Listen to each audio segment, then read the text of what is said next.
বিসমিল্লাহির রহমানির রহিম। ন্যাশনাল কলেজে অনলাইন ভিত্তিক শ্রেণী শিক্ষা কার্যক্রমে তোমাদের আবার স্বাগত জানাচ্ছি। প্রিয় শিক্ষার্থীরা, আশা করছি তোমরা সবাই ভালো আছো আর সরকারের দেওয়া সকল স্বাস্থ্যবিধিগুলো মেনে সবাই সুস্থ আছো। প্রিয় শিক্ষার্থীরা, আজকে যারা এই মুহূর্তে লাইভে উপস্থিত হয়েছ সবাইকে অসংখ্য ধন্যবাদ। আর যারা এখনো উপস্থিত হতে পারবে তারা দ্রুত সংযুক্ত হয়ে যাও। প্রিয় শিক্ষার্থীরা, ক্লাসটি শুরু করার পূর্বেই তোমাদেরকে আমি অবগত করতে চাচ্ছি, তোমরা অবশ্যই বই, খাতা, পেন্সিল, রাবার নিয়ে উপস্থিত হবে, রেডি হয়ে যাবে। প্রিয় শিক্ষার্থীরা, আজকে ক্লাসটি কিন্তু প্রথম বর্ষ এবং দ্বিতীয় বর্ষ অর্থাৎ 2019-20 শিক্ষাবর্ষ এবং 20-21 শিক্ষাবর্ষের উভয়ের জন্য আজকে আমি ক্লাসটি নিচ্ছি। তো শিক্ষার্থীরা, নেটে অনেক সময় সমস্যা হয়ে যায়, তবুও আমি চেষ্টা করব জানার জন্য। তবে তোমরা আমাকে অবগত করো ক্লাসে শব্দগুলো সঠিক শোনা যাচ্ছে কিনা আর বোর্ডের লেখাটা স্পষ্ট আছে কিনা। প্রিয় শিক্ষার্থীরা, ক্লাসটি শুরু করার পূর্বেই তোমাদেরকে আমি একটু আশ্বস্ত করতে চাচ্ছি, তোমরা অবশ্যই জানো যে তোমাদের বোন অর্থাৎ ন্যাশনাল কলেজ থেকে পাশ করে গিয়েছে 2018-19 শিক্ষাবর্ষ, যে 20-এ ওদের পরীক্ষা ছিল এবং ওরা নোহা তোমরা জানো। তো সে কিন্তু এবছর গতকাল যে মেডিকেল ভর্তি পরীক্ষার রেজাল্ট হলো, সেগুলোর পরীক্ষা হয়েছিল। তো সেই পরীক্ষায় সলিমুল্লাহ মেডিকেলে চান্স পেয়েছে। প্রিয় শিক্ষার্থীরা, আমরা সবাই ওর জন্য দোয়া করবো। আর আমাদের কলেজ থেকে প্রতি বছরই তোমরা অবাক হবে, অনেক ভালো ভালো জায়গায় চান্স পেয়ে থাকে। তাহলে শিক্ষার্থীরা, এটার পিছনে অবশ্যই শিক্ষার্থীর মূল্যায়ন করতে হবে এবং আমাদের যে আমরা তোমাদের জন্য বরাবরই পরিশ্রম করে যাই, কিন্তু তোমরা যারা এই পরিশ্রমটাকে মেনে নাও এবং আমাদের সাথে তোমরা সবসময় নিয়ম শৃঙ্খলার মধ্যে চলো, তারাই কিন্তু জীবনে সাকসেস পায়। তো শিক্ষার্থীরা, তোমরাদেরকে আমি আরেকটু স্মরণ করিয়ে দিই। দেখো, এবছরের রেজাল্টটা অটো পাস নিয়ে সবার মধ্যে একটি হাস্যকর ব্যাপার ছিল, কিন্তু দেখো অটো পাস হলে যে রেজাল্টটা হলো, কিন্তু মেধা কিন্তু থেমে থাকে না। অর্থাৎ যারা রেগুলার পড়াশোনা করেছে, যাদের মেধা আছে, পরিশ্রম আছে, সে কিন্তু সব জায়গায় সাকসেস, সেটাই কিন্তু আমাদের স্টুডেন্ট সেটা প্রমাণ করে দেবে। শিক্ষার্থীরা, অটো পাসের মাধ্যমে যে জেএসসি এবং এসএসসি রেজাল্টটা হয়েছিল, সেটা ধরো অনেকেই একই রকম রেজাল্ট আছে, সেখানে হয়তো নম্বরটা একই রয়ে গেছে, কিন্তু মেধা এবং পরিশ্রমের মাধ্যমে যে সে রিটার্ন পরীক্ষায় যে নম্বরটা অর্জন করেছে, সেটার মূল্যায়নে কিন্তু সে আজকে সলিমুল্লাহ মেডিকেলে চান্স পেয়েছে।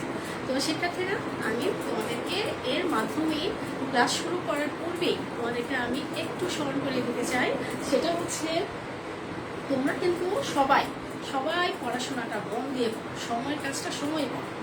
পরীক্ষায় অটো হলো না কি হলো সেটা বড় বিষয় না, বিষয়টা হচ্ছে যে সময়ের কাজটা সময় করবো। নিয়মিত লাইভ ক্লাসটা তোমরা দেখে যাও, বাসায় একাধিক বই পড়ো, প্র্যাকটিস করো এবং পরীক্ষার শর্ট সিলেবাস যদিও হয়, কিন্তু তোমাদের অ্যাডমিশন টেস্ট কিন্তু শর্ট সিলেবাসে না, তোমাদের অনেক পড়াশোনা করতে হবে। আর পড়াশোনা জমায়ে অ্যাডমিশনের আগে পড়াশোনার কোনো মূল্য নেই। তাই এখন থেকে তোমরা পড়াশোনা করো এবং প্রতি বছরই তোমরা আমাদেরকে সুখবর দিবে এবং আমরাও তোমাদের সাথে আনন্দে অংশগ্রহণ করবো, এটাই আশা রাখি। তো প্রিয় শিক্ষার্থীরা, অনেক কথা বললাম, এখন আমি তোমাদেরকে অবগত করতে চাচ্ছি, আমি তোমাদেরকে জীববিজ্ঞান প্রথম পত্রের 9ম অধ্যায় অর্থাৎ প্রাণ ফিজিওলজি হতে তোমাদের বিভিন্ন গুরুত্বপূর্ণ টপিকে আলোচনা করছিলাম। গত ক্লাসে আমি পত্ররন্ধ্রের গঠন নিয়ে আলোচনা করছিলাম, কিন্তু নেটের অবস্থা এত খারাপ ছিল যে আমারও কিছু করার ছিল না এবং সেটি হয়তো তোমরা ভালোভাবে দেখতেও পারবে। আজকে আমি তোমাদেরকে সেই অংশ থেকে কিছুটা আলোচনা করব এবং আজকে আমি পত্রতন্ত্রের মাধ্যমে কিভাবে পত্রতন্ত্র বন্ধ হওয়া এবং সেটা উন্মুক্ত হওয়া এবং বন্ধ হওয়ার বিষয়টি নিয়ে আলোচনা করব। তাহলে শিক্ষার্থীরা, বোর্ডে আসা যাক। শিক্ষার্থীরা, তোমরা লক্ষ্য করো, আমি বোর্ডে একটি ছবি অঙ্কন করেছি, কিন্তু গত ক্লাসে কিন্তু ছবিটি আমি তোমাদেরকে এঁকে দেখিয়েছিলাম। তো এই যে ছবিটা তোমরা দেখতে পাচ্ছ পত্ররন্ধ্র। তো পত্ররন্ধ্রটা আমি তোমাদেরকে একটি পাতাও দেখিয়েছিলাম, সেই পাতার মধ্যে তোমাদেরকে আমি কিছুটা স্মরণ করে দিতে চাই পত্ররন্ধ্রটা কি। পত্ররন্ধ্রটা হচ্ছে পাতার মধ্যে কিছু রন্ধ্র আছে যেটি রক্ষীকোষ দ্বারা আবৃত থাকে এবং সেই অংশ দিয়ে তাদের গ্যাসীয় বিনিময় হয় এবং অতিরিক্ত পানিটা প্রস্তুতন আকারে ছেড়ে দেয়, সেটাই হচ্ছে পত্ররন্ধ্র। এই পত্ররন্ধ্র শিক্ষার্থীরা তোমরা আমাকে কমেন্ট বক্সে জানাও তো। তোমাদেরকে আমি গত ক্লাসে বলেছিলাম যে প্রতি সেন্টিমিটার অংশের মধ্যে পাতায় পত্ররন্ধ্রের সংখ্যা কত, আমি সেটি লিখেও দেখিয়েছিলাম। তো তোমরা আমাকে কমেন্ট বক্সে জানাও যে প্রতি সেন্টিমিটারে পত্ররন্ধ্রের সংখ্যা কত। ফারিয়া এলিনা অল ক্লিয়ার, ঠিক আছে। তোমরা আমাকে একটু লিখে জানাও যে প্রতি সেন্টিমিটারে পাতার প্রতি সেন্টিমিটারে পত্ররন্ধ্রের সংখ্যা কতগুলো হতে পারে। আমি তো পরে তোমাদেরকে বলবো, তো ততক্ষণে তোমরা লিখে ফেলো, আর যদি না পরে আমার সাথে মিলিয়ে নিতে পারবে। তো শিক্ষার্থীরা এই পত্ররন্ধ্রের মধ্যে থেকে একটি পত্ররন্ধ্রের মধ্যে কী কী থাকে আমি সেটা গত ক্লাসে তোমাদেরকে আমি বুঝিয়েছিলাম। তো তোমরা লক্ষ্য করো, এখানে আমি একটি পত্ররন্ধ্র চিত্র অঙ্কন করেছি, দুইটি আছে। একটি হচ্ছে বন্ধ পত্ররন্ধ্র এবং অপরটি হচ্ছে খোলা পত্ররন্ধ্র। পত্ররন্ধ্রটি খোলা। আচ্ছা, এখন দেখো একটি পত্ররন্ধ্রের মধ্যে কী কী অংশ থাকে। তোমাদের যেহেতু গত ক্লাসটি একটু ঝাপসা ছিল, তারপরে একটু মিলিয়ে নাও একটি পত্ররন্ধ্রের মধ্যে কী কী থাকে। অর্থাৎ এই দুটি অংশ হচ্ছে এখানে আমরা যা দেখতে পাচ্ছি এটা হচ্ছে রক্ষীকোষ। এই দুটি একটি পত্ররন্ধ্রকে ঘিরে দুটি রক্ষীকোষ থাকে শিক্ষার্থীরা। তো দুটি রক্ষীকোষ থাকে, তারপরে হচ্ছে নিউক্লিয়াস থাকে, তারপরে হচ্ছে সহকারী কোষ আছে। এখানে আমরা দেখতে পাচ্ছি পুরু, এই অন্তঃপ্রাচীরটা হয় পুরু। রক্ষীকোষের মধ্যে অন্তঃপ্রাচীরটা, এটা হচ্ছে অন্তঃপ্রাচীর, এটা হচ্ছে পুরু থাকে। আর বহিঃপ্রাচীর যেটা সেটা হচ্ছে অপেক্ষাকৃত পাতলা। বহিঃপ্রাচীরটা পাতলা থাকে। তো শিক্ষার্থীরা অন্তঃপ্রাচীরটা হয় পুরু আর বহিঃপ্রাচীরটা হয় পাতলা, তুলনামূলকভাবে পাতলা, ঠিক আছে।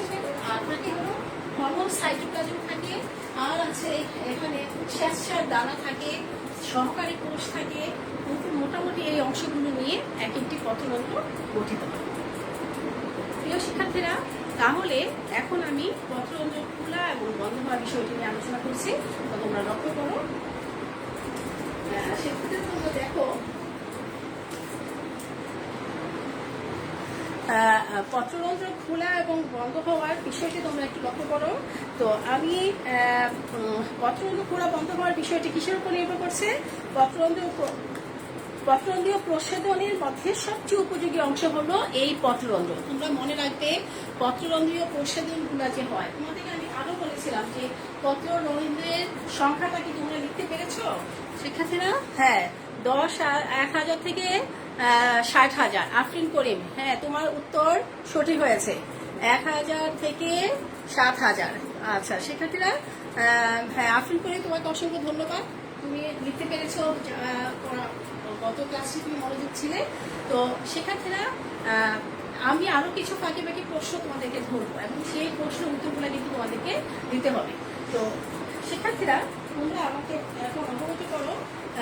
আচ্ছা বলো তো, আমি তোমাদেরকে গত ক্লাসে বলেছিলাম যে পত্ররন্ধ্রগুলো কোথায় থাকে উদ্ভিদে, একটু স্মরণ করার চেষ্টা করো যে বিষমপৃষ্ঠ উদ্ভিদের পাতার ক্ষেত্রে পত্ররন্ধ্র বহিতক এবং অন্ততক উভয় পৃষ্ঠের মধ্যেই পত্ররন্ধ্রগুলো থাকে। তারপর হচ্ছে যে জলজ উদ্ভিদের ক্ষেত্রে, ভাসমান জলজ উদ্ভিদের ক্ষেত্রে পত্ররন্ধ্র বহিতকের কিনারে ঘেঁষে অবস্থান করে। আর যেগুলো ডুবন্ত জলজ উদ্ভিদ তাদের ক্ষেত্রে কোনো পত্ররন্ধ্র থাকে না। তারপরে হচ্ছে মৌর্য উদ্ভিদের ক্ষেত্রে পত্রের অন্যগুলো ভিতরে রক্ষিত অবস্থায় থাকে, গভীরে পাতার গভীরে রক্ষিত অবস্থায় থাকে। তাহলে এই পত্ররন্ধ্রটার মাধ্যমে সবচেয়ে গুরুত্বপূর্ণ যে কাজ প্রচ্ছেদন এবং বায়ু তাদের যে শ্বসন কাজগুলো করে সেই পত্ররন্ধ্রের মাধ্যমে করে।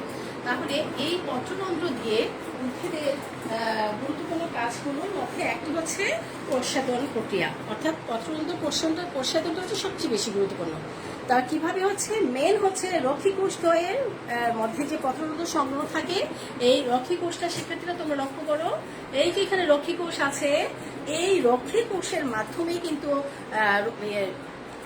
সংলগ্ন প্রাচীরটা বেশ পুরু। তোমাদেরকে আমি চিত্রের মধ্যে দেখেছি যে রক্ষীকোষের এই প্রাচীরটা, এই রক্ষীকোষের অন্তঃপ্রাচীরটা বেশ পুরু, কিন্তু বহিঃপ্রাচীরটা তুলনামূলকভাবে পাতলা। তাহলে এই রক্ষীকোষের উপরেই নির্ভর করছে পত্ররন্ধ্র খোলা এবং বন্ধ হওয়া। অর্থাৎ বহির্ভাগের বহিতক কোষ সংলগ্ন প্রাচীরটা পাতলা হয়, আর ভিতরের প্রাচীরটা একটি করে কি হয়, এবং এদের মধ্যে কিন্তু প্রত্যেকটা রক্ষীকোষের মধ্যে একটি বড় করে নিউক্লিয়াস থাকে, এবং এই নিউক্লিয়াস তোমরা দেখতে পাচ্ছ, এবং অসংখ্য কি থাকে, ক্লোরোপ্লাস্ট থাকে। এই ক্লোরোপ্লাস্টগুলো কিন্তু খাদ্য সংগ্রহ তৈরির ক্ষেত্রে সাহায্য করে। তো শিক্ষার্থীরা, এই ক্লোরোপ্লাস্টগুলোর যে গুরুত্বপূর্ণ ভূমিকা পালন করে সেটাই হচ্ছে যে এখানে অনেকগুলো ক্লোরোপ্লাস্ট থাকে, এই ক্লোরোপ্লাস্টের গুলাই কিন্তু খাদ্য তৈরিতে সাহায্য করে। তো রক্ষীকোষের স্থিতি হওয়া এবং শিথিল অবস্থার কারণে কিন্তু পত্ররন্ধ্র খোলা এবং বন্ধ হওয়াটা নিয়ন্ত্রণ করছে। অর্থাৎ এই যে পত্ররন্ধ্রের মধ্যে যে রক্ষীকোষটা আছে, এই অংশ রক্ষীকোষ, এই যে রক্ষীকোষ, এখানে খোলা অংশটা তোমরা দেখতে পাচ্ছ, এবং এখানে বন্ধ অবস্থা দেখতে পাচ্ছ। এই খোলা অবস্থায় রক্ষীকোষটা হচ্ছে এটা স্থিত অবস্থা, আর এটা হচ্ছে কি এই অংশটা হচ্ছে কি বন্ধ অবস্থা। তাহলে শিক্ষার্থীরা দেখো, স্থিত অবস্থা বা শিথিল অবস্থা পত্ররন্ধ্রটা খোলা বা বন্ধ হওয়াটা নির্ভর করছে। তাহলে দেখো, পারিপার্শ্বিক যে অবস্থা আছে তার প্রেক্ষিতেও কিন্তু বিভিন্ন শারীরবৃত্তীয় কারণেও কিন্তু রক্ষীকোষের মধ্যে অন্ত অবিস্রবণ ঘটে, আবার অনেক সময় বহি অবিস্রবণ ঘটে। শিক্ষার্থীরা, এই রক্ষীকোষ কয়টি থাকে? এখানে তোমরা চিত্রে দেখতে পাচ্ছ, এখানে রক্ষীকোষ আছে দুইটি।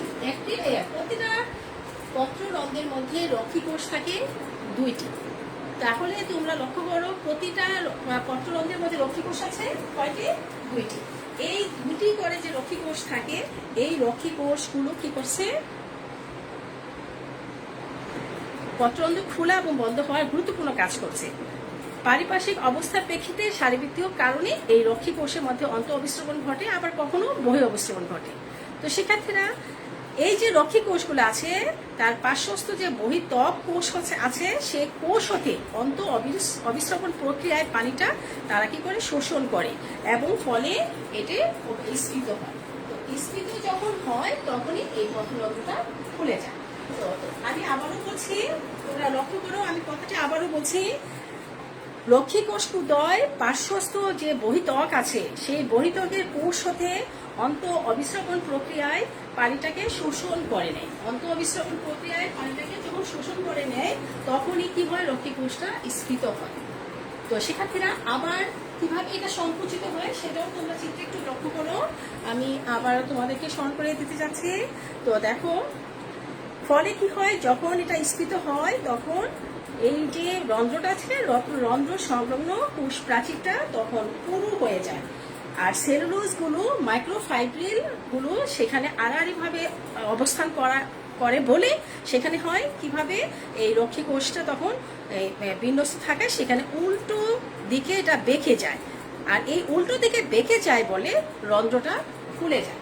তাহলে বুঝতেই পেরেছো, এটা উল্টো দিকে বেঁকে যায় বলে তখনই কি হয়, এখানে চাপ পড়ে এবং তখনই এই রন্ধ্রটা খুলে যায়। খুলে যায়, ফলে এই খুলে যাওয়ার কারণে কিন্তু অবিস্রবণে প্রস্বাদন আকারে পানিটা তখন এটা থেকে বের হয়ে আসে। তো শিক্ষার্থীরা, তাহলে দেখো এই বন্ধ হয় কিভাবে। আবার এবার তোমরা আবার লক্ষ্য করো, আমি সেই লাইনটাকে তোমাদেরকে আবারও স্মরণ করে দিতে চাই। আমি আবারও বলছি, এই লাইনটি অত্যন্ত গুরুত্বপূর্ণ। আমি আবারও তোমাদের ব্যাখ্যা করছি যে রক্ষীকোষ দুইটি পার্শ্বস্থ যে বহিঃত্বক কোষ আছে, সেখান থেকে অন্ত অবিস্রবণ প্রক্রিয়ায় পানিটাকে শোষণ করে নিচ্ছে। তাহলে পার্শ্বস্থ কোষ থেকে অন্ত অবিস্রবণ প্রক্রিয়ায় সে কি করছে, পানিটাকে শোষণ করে নিচ্ছে। তো শোষণ করে, যখন পানিটাকে শোষণ করলে সেটা কি হয়, সেটা প্রশস্ত হয়ে যায়। তাহলে পানিটাকে যখন সে শোষণ করে নিচ্ছে, শিক্ষার্থীরা পানিটাকে যখন শোষণ করে নিচ্ছে তখন কি হচ্ছে, অন্তঃবিষ্ট প্রক্রিয়ার পানিটা তখন স্ফীত হচ্ছে। এর ফলে এই যে রন্ধ্র সংলগ্ন পার্শ্ব প্রাচীরটা তখন পুরু হয়ে গেল। আর সেলুলোজ আছে পত্ররন্ধ্রের মধ্যে, সেলুলোজ মাইক্রোফাইবারগুলো যেহেতু আড়াআড়ি ভাবে এখানে বিন্যস্ত থাকে, তাই সেখানে ওটা উল্টোভাবে এটা বেঁকে যায়। আর এই বেঁকে যাওয়ার কারণে তখন কি হয়, রন্ধ্রগুলো খুলে যায়। ঠিক উল্টো ভাবে হচ্ছে পত্ররন্ধ্রটা শিথিল হওয়া, অর্থাৎ বহি অবিশ্রবণ ঘটে। পরক্ষণে আবার সেখানে হয় অন্ত অবিশ্রবণ ঘটে, পত্ররন্ধ্র খুলে যায়। কিন্তু এখানে তোমরা লক্ষ্য করো, এখানে কিন্তু বহি অবিশ্রবণ প্রক্রিয়ায় ঘটছে। অর্থাৎ বহি অবিশ্রবণ প্রক্রিয়াটা কি শিক্ষার্থীরা, অন্ত অবিশ্রবণের পরবর্তীতে আবার বহি অবিশ্রবণ ঘটে। অর্থাৎ বহি অবিশ্রবণের যখন ঘটে তখন রক্ষী কোষ দুটি স্ফীতি হয় এবং তার স্ফীতিতে হারিয়ে তারা শিথিল হয়ে পড়ে, ফলে সেখানে রন্ধ্রটা বন্ধ হয়ে যায়। তো আমরা দেখতে পেলাম পত্ররন্ধ্র খোলা এবং পত্ররন্ধ্র বন্ধ হওয়া। তাহলে সম্পূর্ণ এই পত্ররন্ধ্র খোলা এবং এই পত্ররন্ধ্রটা বন্ধ হয়ে যাওয়া সম্পূর্ণ রক্ষী কোষের উপরই নির্ভর করছে। রক্ষী কোষটা যখন স্ফীত হয় তখন পত্ররন্ধ্রটা খুলে যায়, রক্ষী কোষটা যখন শিথিল হয়ে যায় পত্ররন্ধ্রটা তখন বন্ধ হয়ে যায়। সেক্ষেত্রে তো আশা করছি তোমরা বুঝতে পেরেছ, বুঝে গেছো। তাহলে দেখো পত্ররন্ধ্র খোলা এবং বন্ধ হওয়া এটা অনেক ইম্পর্টেন্ট। বিগত বছর এসেছিল, সিলেটপুরে এসেছিল, কুমিল্লা বোর্ড, দিনাজপুর, ঢাকা অনেকবার এসেছিল। তো শিক্ষার্থীরা দেখো, তাহলে আমরা বলতে পারি পত্ররন্ধ্র খোলা এবং বন্ধ হওয়া সম্পূর্ণ রক্ষী কোষদ্বয়ের গঠন আর স্ফীত হওয়া ও শিথিল হওয়ার উপরেই কিন্তু এটা নির্ভরশীল করছে। শিক্ষার্থীরা, রক্ষী কোষের স্থিতি অবস্থায় কিন্তু কতগুলো প্রভাব দ্বারা প্রভাবিত হয়। আমরা জানি যে প্রভাব ছাড়া কিন্তু এই কাজটি কখনো সম্পন্ন হওয়া সম্ভব না। তাহলে এই প্রভাবগুলোর কারণেই রক্ষী কোষটা যে স্ফীতি হচ্ছে বা শিথিল হচ্ছে এই সম্পূর্ণটা পিছনে অনেকগুলো প্রভাবক রয়েছে। তো আমি প্রভাবগুলো নিয়ে আবার পরবর্তী ক্লাসে আলোচনা করব। তো শিক্ষার্থীরা তোমরা ততক্ষণে জেনে নাও কিছু কিছু প্রভাবকগুলো আমি আলোচনা করে যাচ্ছি। রক্ষী কোষের এই প্রভাবিতগুলো পিছনে যেমন আলো আছে, আলো, তাপমাত্রা, জলীয় বাষ্প, এগুলো হচ্ছে রক্ষী কোষের স্ফীত হওয়া এবং শিথিল হওয়ার পিছনে কাজ করে থাকে। আলো, তাপমাত্রা আর হচ্ছে জলীয় বাষ্প। তাহলে তোমরা আলো, তাপমাত্রা এবং জলীয় বাষ্পগুলো কিভাবে রক্ষী কোষের ক্ষেত্রে গুরুত্বপূর্ণ ভূমিকা পালন করছে সেটাও তোমরা জেনে যাবে। তো শিক্ষার্থীরা, এই যে তিনটা কথা বললাম, আলো, তাপমাত্রা এবং জলীয় বাষ্প, তার মধ্যে কিন্তু আলোটাই হচ্ছে তিনটার মধ্যে আবার আলোটার গুরুত্ব সবচেয়ে বেশি। আলোটার প্রভাবটাই হচ্ছে রক্ষী কোষের স্বাভাবিক অবস্থায় আনতে এবং শিথিল অবস্থায় আনার ক্ষেত্রে আলোর প্রভাবটা সব প্রভাবক তিনটির মধ্যে সবচেয়ে বেশি ভূমিকা রাখে হচ্ছে আলো। তাহলে শিক্ষার্থীরা, তো রক্ষী কোষের স্ফীতি শিথিল হওয়ার অবস্থার সৃষ্টি করে সেই ব্যাপারে কিন্তু অনেক বিজ্ঞানীদের অনেক মত পার্থক্য আছে। তবে যাই হোক, এই যে পত্ররন্ধ্র খোলা এবং বন্ধ হওয়ার সম্বন্ধেও বিভিন্ন বিজ্ঞানীদের অনেক মতবাদ আছে। অর্থাৎ এই যে পত্ররন্ধ্র খোলা এবং বন্ধ হওয়ার বিষয়টি তোমাদেরকে আমি বললাম, সেই ক্ষেত্রেও বিভিন্ন বিজ্ঞানীরা বিভিন্নভাবে পত্ররন্ধ্র খোলা এবং বন্ধ হওয়ার পিছনে অনেক মতবাদও দিয়েছেন। আমরা এই মতবাদগুলোকে একটু জেনে নিই। বিভিন্ন মতবাদ আছে। তো শিক্ষার্থীরা, কোন কোন বিজ্ঞানে কি কি মতবাদ দিয়েছেন সেটা আমি এখন তোমাদের সামনে তুলে ধরার চেষ্টা করছি। তো শিক্ষার্থীরা, তোমরা লক্ষ্য করো যে প্রথম মতবাদটি হচ্ছে, তো বিজ্ঞানী এইচ ভন মহর 1856 খ্রিস্টাব্দে বিজ্ঞানী, শিক্ষার্থীরা তোমরা লিখে ফেলো, বিজ্ঞানী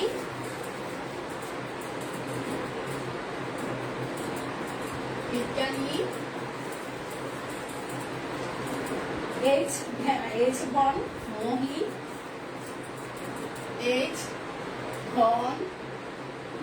মহি নামক একজন বিজ্ঞানী এইচ ভন মহিকে 1856 খ্রিস্টাব্দে একটি মত প্রকাশ করেন। 1856 সালে এই পত্ররন্ধ্র খোলা এবং বন্ধ হওয়ার বিষয়ে একটি মত প্রকাশ করেন। তার মতামতের ভিত্তিতে হচ্ছে যে রক্ষী কোষের স্থিতির পরিবর্তনই, রক্ষী কোষের মধ্যে যে স্থিতি হয় এবং শিথিল হওয়া না, তিনি বলেছেন যে রক্ষী কোষের স্ফীতি হওয়াটাই হচ্ছে পত্ররন্ধ্রের জন্য গুরুত্বপূর্ণ, অর্থাৎ স্ফীতির পরিবর্তনটাই হচ্ছে পত্ররন্ধ্র খোলা এবং বন্ধ হওয়ার প্রধান কারণ। তাহলে বিজ্ঞানী এইচ ভন মহির মতে পত্ররন্ধ্র স্ফীতি হওয়াটার উপর নির্ভর করছে পত্ররন্ধ্র খোলা এবং বন্ধ হওয়ার প্রধান কারণ। এটা হচ্ছে বিজ্ঞানী এইচ ভন মহির মত। তো তিনি 1856 সালে এটির ব্যাখ্যা এভাবে দিয়েছেন। তো শিক্ষার্থীরা হ্যাঁ, ওয়ালাইকুম সালাম। আচ্ছা শিক্ষার্থীরা তোমরা দ্রুত লিখে ফেলো। আর বিজ্ঞানী F.E. লয়েড 1908 খ্রিস্টাব্দে লক্ষ্মী ঘোষের পত্ররন্ধ্র খোলা বন্ধ হওয়ার উপরে আরেকটি মতবাদ দেন। তিনি হচ্ছেন বিজ্ঞানী F.E. লয়েড। আরেকজন বিজ্ঞানী হচ্ছে বিজ্ঞানী F.E. লয়েড। তো এই বিজ্ঞানী F.E. লয়েড 1908 খ্রিস্টাব্দে আরেকটি প্রস্তাব করেন। তিনি কি করলেন 1908 সালে তিনি আরেকটি প্রস্তাব করেন। 1908 খ্রিস্টাব্দে তিনি এই পত্ররন্ধ্র খোলা এবং বন্ধ হওয়ার বিষয়ে আরেকটি গুরুত্বপূর্ণ মতবাদ প্রবর্তন করেন। তো তার মতে এই মতবাদটি হচ্ছে যে লক্ষ্মী কোষের স্ফীতির পরিবর্তন তার মতে স্টার্চ সুগার পারস্পরিক পরিবর্তনের উপর নির্ভরশীল। তিনি আরো উন্নতভাবে ব্যাখ্যাটি করেন যে এটা পরিবর্তন হচ্ছে স্টার্চ এবং সুগার। এই স্টার্চ এবং সুগারের যে পারস্পরিক পরিবর্তন হয়, স্টার্চ এবং সুগারের পারস্পরিক পরিবর্তনের উপরই এই লক্ষ্মী কোষটা মানে পত্ররন্ধ্র খোলা এবং বন্ধ হওয়াটা নিয়ন্ত্রিত হচ্ছে। লক্ষ্মী কোষে নিয়ন্ত্রণ করছে স্টার্চ এবং সুগার। তো শিক্ষার্থীর এবং এই দুটারই পারস্পরিক পরিবর্তন। তো শিক্ষার্থীরা তো এই ধারণায় বিজ্ঞানীদের মতবাদ হিসাবেই প্রতিষ্ঠিত হয়। তো বিজ্ঞানী স্বেচ্ছায় যে অদ্রবণীয় হওয়ায়, স্বেচ্ছাটা তো আমরা জানি সেটা একটা অদ্রবণীয়, আর এই অদ্রবণীয় হওয়ার কারণে এই স্বেচ্ছারের উপস্থিতিতে রক্ষী কোষ দ্বয়ের মধ্যে যে অবিস্রবণিক চাপ আছে সেটা কিন্তু কমে যায়। এই অবিস্রবণিক চাপটা কমে যাওয়ার কারণে সেখানে কোষস্থ যে পানি আছে সেই পানির বহি অবিস্রবণ সেখানে ঘটতে থাকে, এবং এই বহি অবিস্রবণ ঘটে বলে সেখানে কি হচ্ছে, সেখানে শিথিল হয়ে আসছে এবং শিথিল হয়ে পত্ররন্ধ্রটা এক পর্যায়ে বন্ধ হয়ে যায়। ঠিক একইভাবে আবার দেখা যাচ্ছে যে অদ্রবণীয় স্বেচ্ছার হতে হাইড্রোলাইসিস প্রক্রিয়ায় অধিক মাত্রায় দ্রবণীয় চিনিগুলা তৈরি হচ্ছে। তাহলে অদ্রবণীয় থেকে অধিক মাত্রায় চিনিগুলা আবার তৈরি হচ্ছে। সে একইভাবে অর্থাৎ যে অদ্রবণীয় স্বেচ্ছার হতে হাইড্রোলাইসিস প্রক্রিয়ায় অধিক মাত্রায় দ্রবণীয় চিনি তৈরি হয়, এবং এই অবিস্রবণিক চাপ বেড়ে যাওয়ার কারণে তখন কি হচ্ছে, বেড়ে যাওয়ার কারণে পার্শ্ববর্তী কোষ হতে অন্ত অবিস্রবণ ঘটছে। তো যখন এটা বেড়ে যায় তখন পার্শ্ববর্তী কোষ হতে আবার সে একই কায়দায় অন্ত অবিস্রবণ ঘটছে। এই অন্ত অবিস্রবণটা যখন ঘটে তখন কি হচ্ছে, এবং লক্ষ্মী কোষ হতে তখন স্ফীত হয়ে যায়, ফলে সেখানে কি হয়, আবার অবিস্রবণ স্ফীত হয়ে যাওয়ার কারণে পত্ররন্ধ্রটা আবার পুনরায় খুলে যাচ্ছে। তো এইটা হচ্ছে গিয়ে বিজ্ঞানী F.E. লয়েড 1908 সালে তিনি এইভাবে ব্যাখ্যা করলেন যে স্বেচ্ছার দানা এবং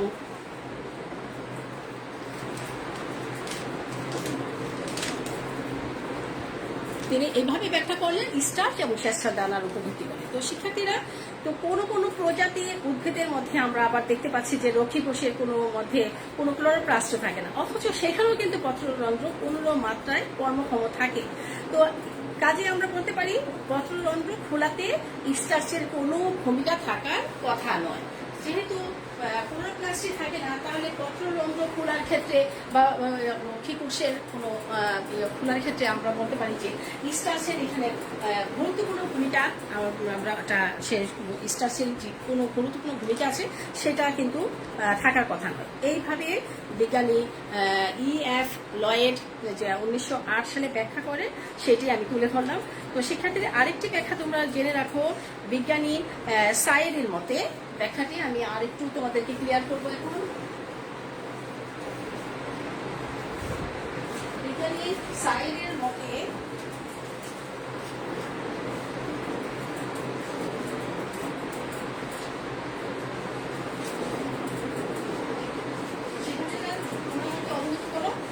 আছে কিনা বোর্ডটা। আর আবার আমি বিজ্ঞানী সাইরের মতে ব্যাখ্যাটি তোমাদেরকে আমি এখন আবার তুলে ধরছি। এটাকে আধুনিক মতবাদ থেকে আমরা বলতে পারি।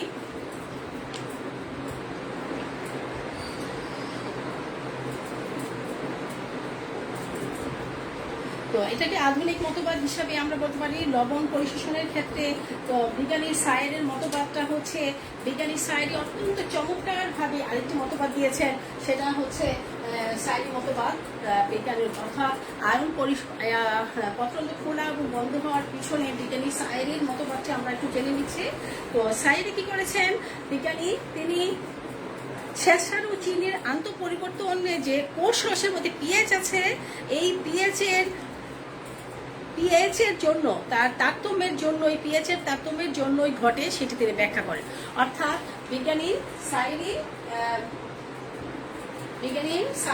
আমি এটা মুছে দিলাম, তোমরা পরবর্তী অংশটা আমার সাথে আবার লিখে নাও। বিজ্ঞানী সাইরের মতামতটি হচ্ছে আরো বেশি আধুনিক। তো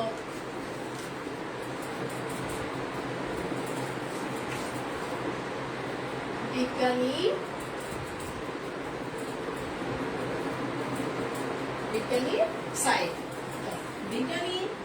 সাইরি 1926 সালে যে মত প্রকাশ করে, 1926 সালে, সেটি হচ্ছে শ্বেতসার দানা।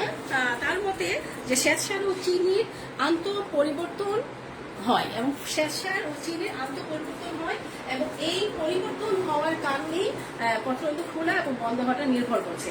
তাহলে বিজ্ঞানী সাইরের মতে 1926 সালে তিনি যে ব্যাখ্যাটা করেছেন যে শ্বেতসার ও চিনির আন্তঃপরিবর্তন কোষের পরিবর্তন, এই কোষ রসের মধ্যে যে পিএইচ এর জন্য, পিএইচ এর তারতম্যের জন্যই ঘটে থাকে। তো শিক্ষার্থীরা, এটার একটি ব্যাখ্যা আমি তোমাদেরকে তুলে ধরছি। সেই ব্যাখ্যাটা হলো এরকম যে রাত্রের বেলা কিন্তু সূর্যালোক থাকে না, তখন কি হয়, সালোক সংশ্লেষণটা বন্ধ হয়ে যায়, তখন কিন্তু কি হয়, শ্বসন চলতে থাকে। তো শ্বসনের ফলে কি হয়, কার্বন ডাই অক্সাইড রক্ষী কোষের কোষ রসের মধ্যে দ্রবীভূত হয়ে কার্বনিক অ্যাসিড সৃষ্টি করে। আমি আবারও বলছি, যখন নাকি রাতের বেলা আমরা জানি যে সালোক সংশ্লেষণ প্রক্রিয়াটা কিন্তু দিনের বেলা সংঘটিত হয়, রাতের বেলা কিন্তু হয় না, কারণ আলোর উপস্থিতিতে সালোক সংশ্লেষণ প্রক্রিয়াটা সংঘটিত হয়। তো রাতের বেলা যখন সালোক সংশ্লেষণ প্রক্রিয়াটা বন্ধ থাকে, তখন কিন্তু উদ্ভিদের ক্ষেত্রে শ্বসন প্রক্রিয়াটা সংঘটিত হয়। তো যখন শ্বসন প্রক্রিয়াটা হয়, তখন কি হয় উদ্ভিদের ক্ষেত্রে, সেই ক্ষেত্রে কিন্তু একটু ভিন্ন রকম পরিবর্তন ঘটতে দেখি। অর্থাৎ সেই সময় রাতে সূর্যালোক না থাকে, সংশ্লেষণ বন্ধ থাকে, তখন শ্বসনের ফলে যে কার্বন ডাই অক্সাইড উৎপন্ন হয়, সেই কার্বন ডাই অক্সাইড রক্ষী কোষের কোষ রসের মধ্যে দ্রবীভূত হয়ে, সেই কার্বন ডাই অক্সাইড যে উৎপন্ন হচ্ছে সেটা রক্ষী কোষের কোষ রসে দ্রবীভূত হয়ে কার্বনিক অ্যাসিড তৈরি করছে। অর্থাৎ রক্ষী কোষের সেই কার্বন ডাই অক্সাইড ও রক্ষী কোষের কোষ রসের মধ্যে সেটা দ্রবীভূত হয়ে যাচ্ছে এবং দ্রবীভূত হওয়ার ফলে সেখানে কি হচ্ছে, এক ধরনের কার্বনিক অ্যাসিড তৈরি হচ্ছে। তো এই যে কার্বনিক অ্যাসিডটা তৈরি হলো, সেই কার্বনিক অ্যাসিডটা কি করছে, পরবর্তীতে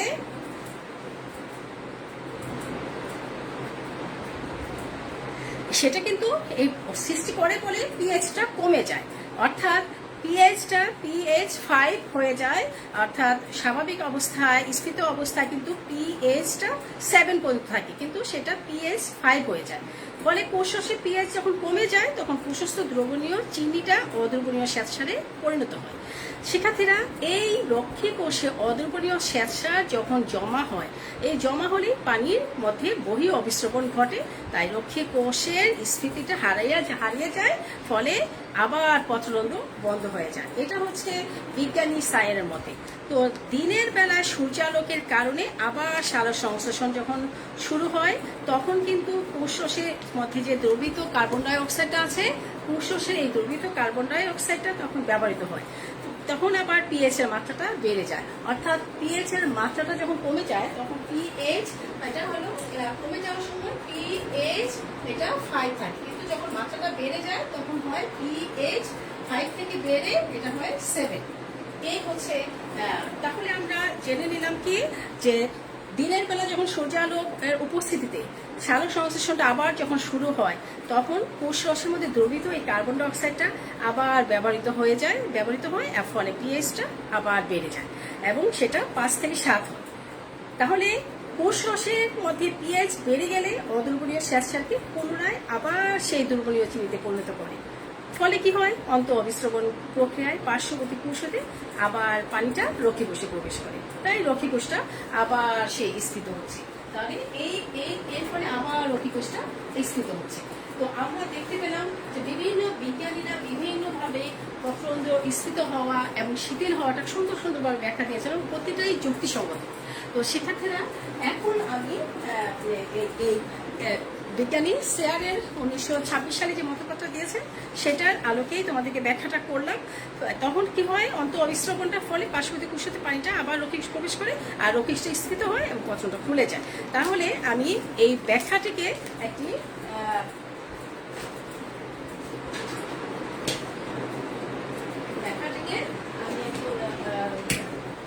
মাধ্যমে তুলে ধরলাম,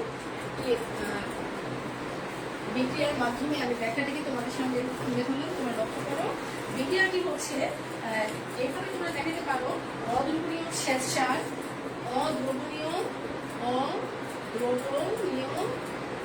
স্বেচ্ছার, অদ্রবণীয় স্বেচ্ছার। অদ্রবণীয় স্বেচ্ছাটা কি হচ্ছে, অযৌগ ফসফেটের সাথে যুক্ত হচ্ছে, অজৈব ফসফেট, অজৈব ফসফেটের সাথে সেটা কি হচ্ছে, যুক্ত হচ্ছে। যুক্ত হয়ে সেখানে হচ্ছে দিনের বেলায় ফসফোরাইলেশন এবং এখানে যখন এটা দিনের বেলা ফসফোরাইলেশন,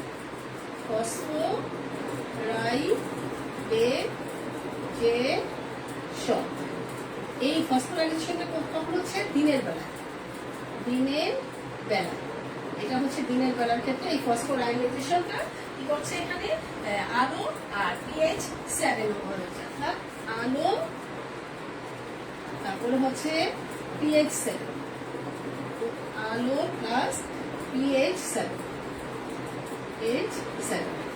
আচ্ছা, এটা আমি দিনের বেলা। তো ফসফোরাইলেশন অর্থাৎ অদ্রবণীয় স্বেচ্ছার প্লাস অজৈব ফসফেটের সাথে বিক্রিয়া করে কি হচ্ছে, দিনের বেলা ফসফোরাইলেশনের সাথে আলো এবং পিএইচ উপস্থিতিতে দ্রবণীয় চিনি অর্থাৎ গ্লুকোজ এক ফসফেট তৈরি হয়। দ্রবণীয় চিনি অর্থাৎ এখানে হচ্ছে গ্লুকোজ এক ফসফেট তৈরি হয়, অর্থাৎ দ্রবণীয় চিনিটা হচ্ছে গ্লুকোজ এক ফসফেট, অর্থাৎ গ্লুকোজ এক ফসফেট তৈরি হলো। আবার এই স্বেচ্ছার অযৌগ তুলনা রাতের অন্ধকারে পিএইচ এর, এটা হচ্ছে অন্ধকারে ফসফোরাইলেশন, অন্ধকারে হচ্ছে পিএইচ এর মাত্রাটা হচ্ছে অন্ধকারে অর্থাৎ রাতের বেলা এই পিএইচ এর মাত্রাটা হবে পিএইচ 7 থেকে এটা 5 হয়ে যাবে। তো এই হচ্ছে, আচ্ছা শিক্ষার্থীরা, তাহলে দেখো, তার মানে হচ্ছে এইভাবেই রক্ষীকোষে স্থিত হয় এবং পত্ররন্ধ্রটা খুলে যায়। তো আজকে শিক্ষার্থীরা মোটামুটি আধুনিক মতবাদের ক্ষেত্রে আরেকটি আছে, সেই মতবাদ হচ্ছে প্রোটন মতবাদ। এটা হচ্ছে মোরার 1943 খ্রিস্টাব্দে পত্ররন্ধ্র সম্পর্কে আরেকটি ব্যাখ্যা করেন, সেটা হচ্ছে পটাশিয়াম আয়ন প্রবেশ প্রমাণ করেন এবং সেটাও পরবর্তীতে বহু গবেষণায় রক্ষীকোষে পটাশিয়াম আয়ন প্রবেশকে রক্ষীকোষের স্থিতির মূল কারণ হিসেবে প্রমাণিত হয়। তো শিক্ষার্থীরা, এই প্রক্রিয়াটি আমি পরবর্তী ক্লাসে আলোচনা করব। তো ততক্ষণে তোমরা আশা করি আজকের যে ক্লাসটি আমি নিয়েছি, পত্ররন্ধ্র খোলা এবং বন্ধ হওয়া এবং পত্ররন্ধ্র খোলা ও বন্ধ হওয়ার পিছনে যে রক্ষীকোষের যে একটি গুরুত্বপূর্ণ একটি অবদান আছে, সেটা তোমরা আজকে ক্লাসের মাধ্যমে জেনে নিলে। তো পরবর্তী ক্লাসে আমি পরবর্তী অংশটি আরও আলোচনা করব। আর তোমরা সেই পর্যন্ত সবাই ভালো থাকবে এবং ক্লাস শেষ হওয়ার পরে আবারও নিজেরা প্র্যাকটিস করবে, আবার লেখার প্র্যাকটিস করবে এবং বিভিন্ন বইগুলো পড়বে। আশা করি তোমরা সবাই ভালোভাবে বুঝতে পারবে। তো সবাই ভালো থেকো, সুস্থ থাকো, এই কামনা করে আমি আজকের মতো এখানে বিদায় জানাচ্ছি। আল্লাহ হাফেজ।